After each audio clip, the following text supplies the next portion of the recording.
વિદ્યાર્થી મિત્રો, બેઝિક મેથેમેટિક્સના આપણે આગળના વિડીયોમાં ત્રિકોણમિતીય વિધેયો અને એકમ વર્તુળ જોયું.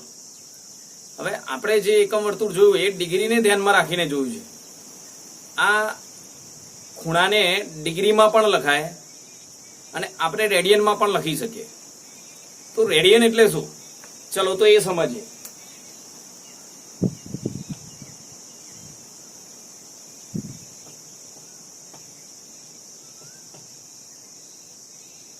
તો રેડિયન સમજવા માટે હું અહીંયા જુઓ એક આર ત્રિજ્યાનો એક વર્તુળ લઈ લો. આ એક વર્તુળ છે આર ત્રિજ્યાનો, જેની ત્રિજ્યા આર છે.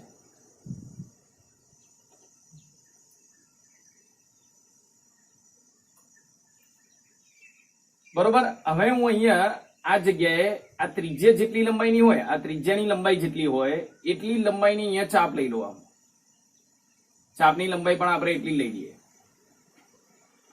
તો ત્રિજ્યા જેટલી લંબાઈની ચાપ લઈએ તો એ ચાપ અને ત્રિજ્યાએ અહીંયા જે ખૂણો બનાવ્યો હોય એને એક રેડિયન ખૂણો કહેવાય. ત્યારે ચાપની લંબાઈ પણ ત્રિજ્યા જેટલી જ હોય. એટલે જો ચાપ બરાબર ચાપ અને અહીંયા આ ત્રિજ્યા, એટલે યાદ રાખો ત્રિજ્યા જેટલી લંબાઈની વર્તુળની ચાપે કેન્દ્ર સાથે આંતરેલ કોણને એક રેડિયન કહે છે. એટલે એક રેડિયન ખૂણો થાય. સમજો ધારો કે ત્રિજ્યા 1 મીટર લંબાઈની હોય તો ચાપની લંબાઈ પણ 1 મીટર જ હોવી જોઈએ. આ 5 હોય ત્રિજ્યા તો ચાપ પણ 5 જ હોવો જોઈએ. અને એને આપણે એ ખૂણાને રેડિયન કહીએ છીએ. હવે ધ્યાન આપો. હવે આને લખાય કેવી રીતે? તો આના માટેનું સૂત્ર છે ખૂણો થીટા બરાબર ચાપ ભાગ્યા ત્રિજ્યા. અને આપણી આ કન્ડિશનમાં ચાપ અને ત્રિજ્યા સરખી હતી. એટલે ચાપ અને ત્રિજ્યા સરખી એટલે ગુણોત્તર તમે લો જ્યાં ચાપ બરાબર ત્રિજ્યા. અને જો ચાપ અને ત્રિજ્યા સરખી હોય તો આ ખૂણો કેટલો થાય? 2 ઉડી જાય એટલે જવાબ 1 રેડિયન થાય.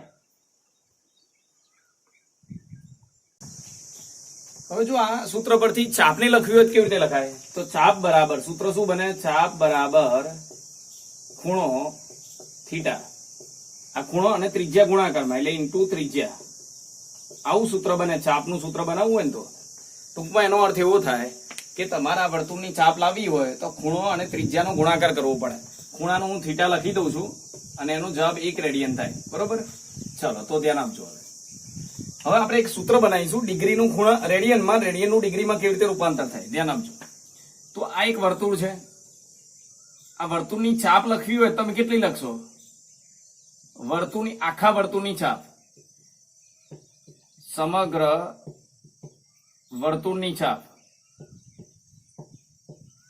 તો સમગ્ર વર્તુળની ચાપ લખવી હોય તો શું લખાય? પરિઘ જેટલી.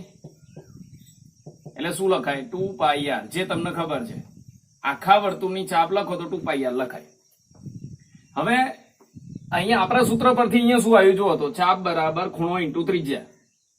એટલે અહીંયા મારે લખવું હોય તો ખૂણો ઇન્ટુ ત્રિજ્યા લખાય. ખૂણો થીટા ઇન્ટુ ત્રિજ્યા. એક તો આખા વર્તુળની ચાપ એટલે પરિઘ જેટલી થઈ. બીજું આપણા સૂત્ર પરથી આપણે જે સાબિત કર્યું એના પરથી ચાપ બરાબર ખૂણો ઇન્ટુ ત્રિજ્યા થાય. તો આખા વર્તુળનો ખૂણો કેટલો? આખું વર્તુળ પૂરું કરો એટલે ખૂણો કેટલો? તો એક ગઈકાલે જ આપણે મતલબ આગળના વિડીયોમાં જ જોયો હતો. એ કેટલો હતો? 360 ડિગ્રી. ત્રિજ્યા કેટલી? આર. અને અહીંયા 2πr. આર કેન્સલ થઈ જાય તો જવાબ શું આવ્યો જુઓ તો આ 2π રેડિયન લખાય. આને તો હવે આ છેદમાં જાય, અહીંયા પાઈ છેદમાં લઈ લો, 2π છેદમાં લઈ લો તો 1 રેડિયન બરાબર આ 2π છે. આ બાજુ જે ચાપ લખી એ રેડિયનમાં લખી, કારણ કે અહીંયા જો રેડિયન થાય, અહીંયા ગુણાકારમાં રેડિયન આવે અને આર નીકળી જાય એટલે રેડિયનમાં થઈ જાય. તો 1 રેડિયન બરાબર 2π છેદમાં જાય એટલે 360 ભાગ્યા 2π. એટલે 1 રેડિયન બરાબર આ ડિગ્રીમાં છે 360. તો 360 ભાગ્યા 2 એટલે 180 ભાગ્યા પાઈ ડિગ્રી. તો યાદ રાખવાનું 1 રેડિયન બરાબર 180 ભાગ્યા પાઈ ડિગ્રી થાય. એટલે આપણું આ સૂત્ર તમારે ખાસ યાદ રાખવાનું છે. એક આ સૂત્ર યાદ રાખવાનું, ખૂણો બરાબર ચાપ ભાગ્યા ત્રિજ્યા. હવે આગળ જો, અમારે એ જ રીતે, એટલે આનો મતલબ શું થયું, રેડિયનનું આ સૂત્રની મદદથી, જેની મદદથી રેડિયનનું ડિગ્રીમાં રૂપાંતર કરી શકાય. ચલો જોઈએ. ઉદાહરણ તરીકે આપણી પાસે રેડિયનમાં ખૂણો છે પાઈ રેડિયન. તો ડિગ્રીમાં ફેરવવું હોય તો શું કરવાનું, પાઈ એમનો એમ જ. અને 1 રેડિયન એટલે કેટલા લખાય, જો 1 રેડિયન એટલે કેટલા લખાય, 180 ભાગ્યા પાઈ. તો પાઈ પાઈ કેન્સલ, તો પાઈ રેડિયન એટલે કેટલા ડિગ્રી આવ્યો, 180 ડિગ્રી. ચલો હવે એ જ રીતે આપણે ઉલટું કામ કરવું છે. અહીંયા ડિગ્રીનું રેડિયનમાં રૂપાંતર, ડિગ્રીનું રેડિયનમાં રૂપાંતર. ચલો ડિગ્રીનું રેડિયનમાં રૂપાંતર કેવી રીતે થાય સમજો. તો આ ડિગ્રી કરતા બનાવીએ 1 ડિગ્રી અને બાકીનો ભાગ પાઈ ગુણાકારમાં 180 છેદમાં. તો 1 ડિગ્રી બરાબર પાઈ ગુણાકારમાં લઈ લો, 180 છેદમાં લઈ લો, એટલે પાઈ ભાગ્યા 180 રેડિયન થાય. તો આ તમારે પરમેનન્ટ ફિક્સ યાદ રાખવાનું બહુ અગત્યનું છે કે આ સૂત્ર, એક આ સૂત્ર અને ત્રીજું આ. તો જો ડિગ્રીનું રેડિયન કરવું હોય, 1 ડિગ્રી એટલે કેટલા રેડિયન થાય, પાઈ ભાગ્યા 180 રેડિયન. 1 ડિગ્રી એટલે પાઈ ભાગ્યા 180 રેડિયન. ચલો તો ઉદાહરણ તરીકે આમાં પણ ધારી લો કે 90 ડિગ્રી છે, તમને આવું આપ્યું 90 ડિગ્રીનું રેડિયનમાં રૂપાંતર કરો.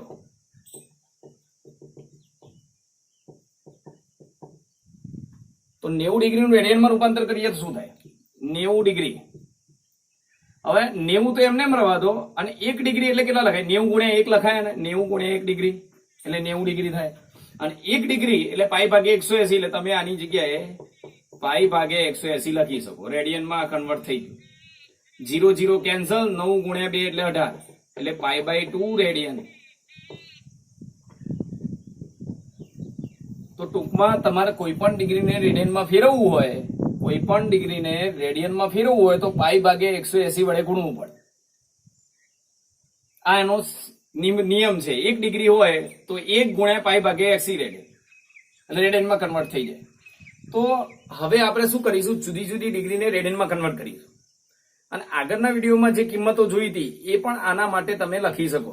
એટલે એકમ વર્તુળમાં આપણે કેવી રીતે આને દર્શાવી શકીએ એ પણ આપણે સમજીશું. હવે આપણે કેટલીક ડિગ્રી હોય એનું રેડિયનમાં રૂપાંતર કરવું છે, અને રેડિયનનું ડિગ્રીમાં રૂપાંતર કેવી રીતે કરી શકાય એ શીખીશું. જો તો પહેલા આપણે જોઈએ ડિગ્રીનું રેડિયનમાં રૂપાંતર. શું સૂત્ર હતું, 1 ડિગ્રી એટલે કેટલા રેડિયન થાય, પાઈ ભાગ્યા 180 રેડિયન. બરોબર. ચલો તો હવે શરૂઆત કરીએ. ધ્યાન આપજો. હું અહીંયાથી શરૂ કરું. પહેલા 0 ડિગ્રી નંબર 1, તો 0 ગુણ્યા પાઈ ભાગ્યા 180. કોઈ પણ ડિગ્રીને પાઈ ભાગ્યા 180 વડે ગુણી દો, રેડિયનમાં કન્વર્ટ થઈ જાય. અને 0 સાથે કોઈ પણ સંખ્યા ગુણો એટલે 0 રેડિયન થઈ જાય. એટલે 0 ડિગ્રી એટલે 0 રેડિયન. ચલો નંબર 2, 30 ડિગ્રી. તો 30 ગુણ્યા પાઈ ભાગ્યા 180 રેડિયનમાં કન્વર્ટ કરવા માટે. તો તમે અહીંયા જોઈ શકો છો 0 0 કેન્સલ, ઉપર 3 નીચે 18 એટલે 6, એટલે પાઈ બાય 6 રેડિયન. એટલે 30 ડિગ્રી એટલે pi by 6 radian. Number 3, 45 degree. તો 45 ગુણ્યા પાઈ ભાગ્યા 180. તમે 45 ગુણ્યા 4 કરશો એટલે જવાબ આવશે તમારો 45 ગુણ્યા 4 એટલે 180 આવશે. એટલે પાઈ બાય 4 રેડિયન. 45 ડિગ્રી એટલે pi by 4 radian. Number 4, 60 degree. 60 degree એટલે કેટલા રેડિયન થાય, તો 60 ડિગ્રી ગુણ્યા પાઈ ભાગ્યા 180. તો જો 0 0 કેન્સલ, 6 3 18 થાય એટલે પાઈ બાય 3 રેડિયન. ચલો એ રીતે નંબર 5, 90 ડિગ્રી. તો તો 90 ડિગ્રી એટલે 90 ગુણ્યા પાઈ ભાગ્યા 180. તો 0 0 કેન્સલ અને 9 દુ 18 એટલે ઉપર 9 નીચે 2 મૂકી દો એટલે 18 થઈ જાય. 9 ગુણ્યા 2 એટલે 18 થાય એટલે pi by 2 radian. Number 6 180 degree એટલે 180 ગુણ્યા પાઈ ભાગ્યા 180. 180 કેન્સલ થઈ જાય એટલે પાઈ રેડિયન થાય. નંબર 7 જે આપણે જરૂરી છે એટલું હું અહીંયા કન્વર્ટ કરી દઉં છું. 270 ડિગ્રી ગુણ્યા પાઈ ભાગ્યા 180. તો ઉપર અહીંયા જો 0 કેન્સલ, 9 3 27 થાય, 9 2 18 થાય એટલે 3 પાઈ બાય 2 આવે. ઉપર 3 વધે નીચે 2 વધે. 9 ગુણ્યા 3 9 ગુણ્યા 2 9 9 ઉડી જાય એટલે ઉપર 3 નીચે 2 વધે એટલે 3 પાઈ બાય 2 રેડિયન. અને 360 ડિગ્રી છેલ્લો 360 ડિગ્રી એટલે 360 ગુણ્યા પાઈ ભાગ્યા 180. તો 18 ગુણ્યા 2 એટલે 36 થાય. 2 0 0 કેન્સલ, આ 0 કેન્સલ થઈ જાય. 18 ગુણ્યા 2 એટલે 2 પાઈ રેડિયન. તો હવે એકમ વર્તુળને આપણે કેવી રીતે દર્શાવી શકીએ? જો બધી કિંમતો આપણે લાવી દીધી, એકમ વર્તુળને હવે આપણે કેવી રીતે લખી શકીએ?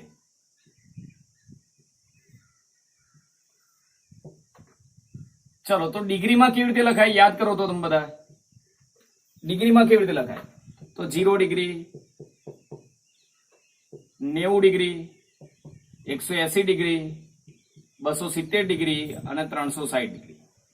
ડિગ્રીમાં લખવું તો આ રીતે લખાય. હવે આ જ ખૂણો મારે રેડિયનમાં લખવો છે તો કેવી રીતે લખાય? રેડિયનમાં ખૂણો હું અહીંયા કૌંસમાં લખી 0 રેડિયન, 0 ડિગ્રી એટલે 0 રેડિયન. પછી 90 ડિગ્રી તો તમે જો અહીંયા 90 ડિગ્રી એટલે પાઈ બાય 2 રેડિયન.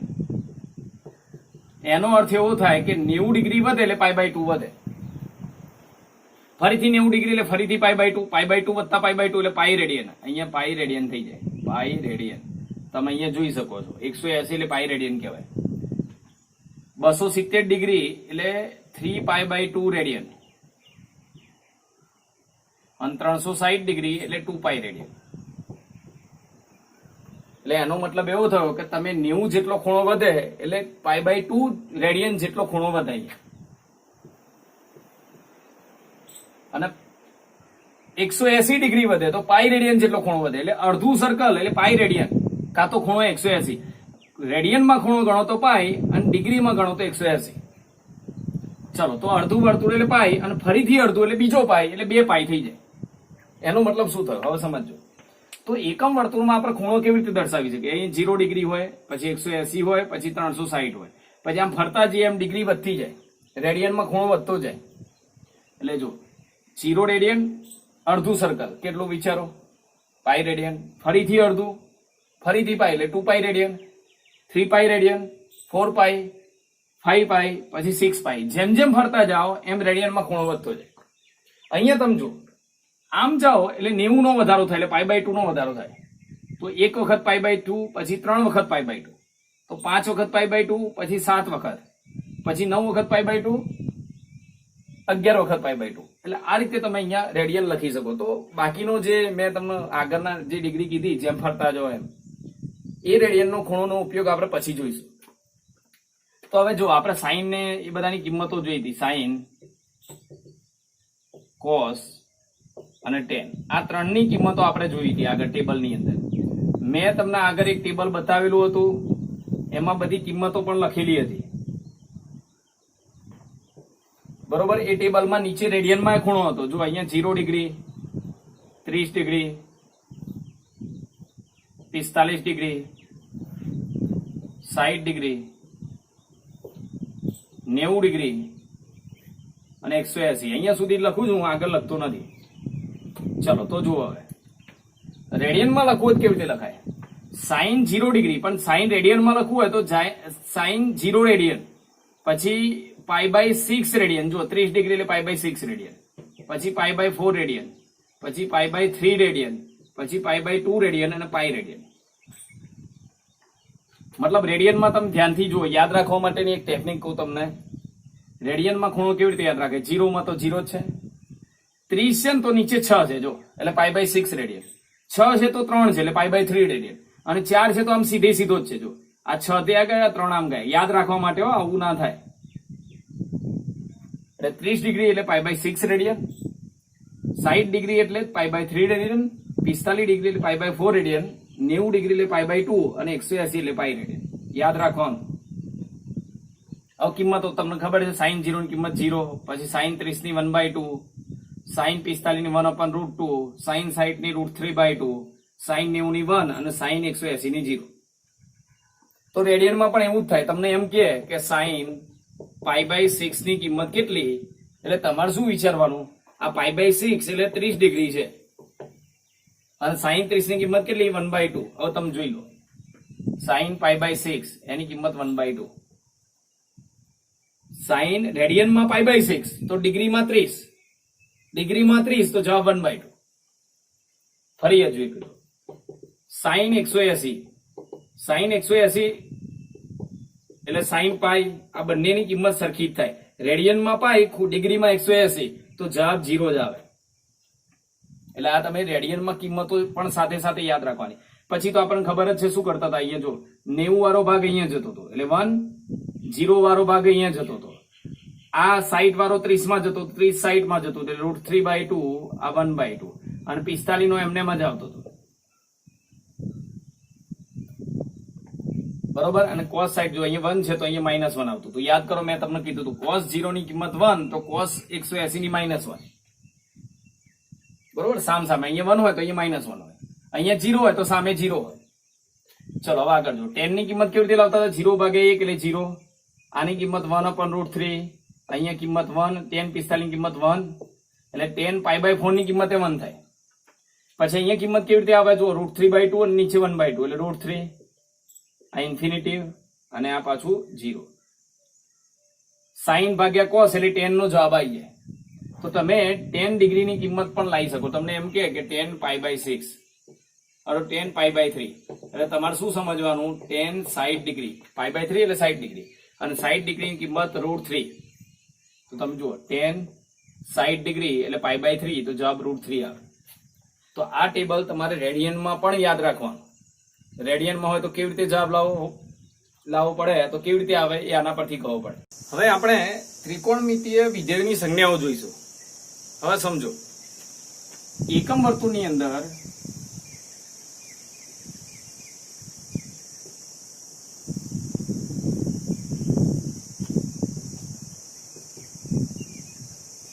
જો આ બધું તમારે ખાસ યાદ રાખી લેવું.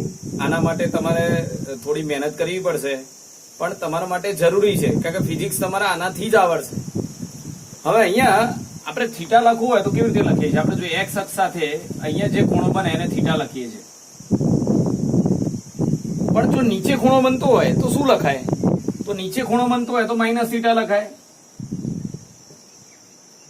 તો જ્યારે sin θ ની કિંમત હોય તો sin 30 ની કિંમત તો આપણે 1/2 લખીએ, પણ sin -30 હોય તો શું લખાય, તો એ વખતે જો એના વિધેય કયા થાય, આ ચોથું ચરણ આવે. જો આ લખ્યું તો આપણે ઓલ એસ ટીસી એટલે ચોથા ચરણમાં cos એકલો જ પ્લસ થાય. એટલે જો હું અહીંયા sin -θ લખું તો મતલબ આ કયા ચરણમાં આવી ગયો, -θ એટલે ચોથા ચરણમાં આવી ગયો. ઋણ θ એટલે x અક્ષથી નીચે બાજુ ખૂણો બને. તો sin વિધેય કેવું થાય, જો ચોથા ચરણમાં માઇનસ જ થાય એટલે -sin θ. ચલો cos -θ, તો cos તો આમાં પ્લસ છે ચોથા ચરણમાં એટલે એ પ્લસ લખાય, કારણ કે આ યુગ્મ વિધેય થાય. યાદ છે, આનું નામ યાદ રાખો, યુગ્મ વિધેય છે એટલે પ્લસ આવે. ચલો પછી tan -θ એટલે શું થાય, તો tan આમાં માઇનસ આવે, cos એકલો જ પ્લસ તો -tan θ. ચલો ઉદાહરણ તરીકે હવે ધ્યાન આપો, તમને આવું આપ્યું હોય કે sin -30, તમે શું લખશો આને,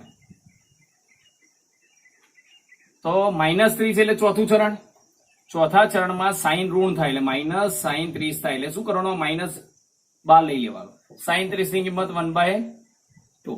ચલો હવે આવું લખ્યું હોય cos -60 ડિગ્રી, તો ભલે માઇનસ આપ્યું છે, આમાં માઇનસ બહાર કાઢવાનું નહીં, કારણ કે ચોથા ચરણમાં cos પ્લસ થાય માટે પ્લસ cos 60 અને cos 60 ની કિંમત 1/2. અને છેલ્લે tan -45 tan -45 તો tan એ ચોથા ચરણમાં માઇનસ થાય, માટે માઇનસ tan 45 અને માઇનસ tan 45 ની કિંમત 1 એટલે -1 જવાબ આવે. તો આ રીતે આ ત્રણ જે સાઇન છે એ પણ ફિઝિક્સની અંદર બહુ જ જરૂર પડે છે. આ બેને તો ખાસ જરૂર પડે છે, જે તમારે યાદ રાખો. વિદ્યાર્થી મિત્રો, બેઝિક મેથેમેટિક્સ ફિઝિક્સ માટે ખૂબ જ જરૂરી છે. 11 અને 12 સાયન્સની અંદર આવતા કોન્સેપ્ટ, થિયરી અને એક્ઝામ્પલ સમજવા માટે આ બેઝિક મેથેમેટિક્સની ખાસ જરૂર પડે છે. તો તમે આનો એક સારો એવો નોટ બની લેજો, જે તમને ભવિષ્યમાં કામમાં આવશે. જય સ્વામિનારાયણ બધાને, જય શ્રી કૃષ્ણ.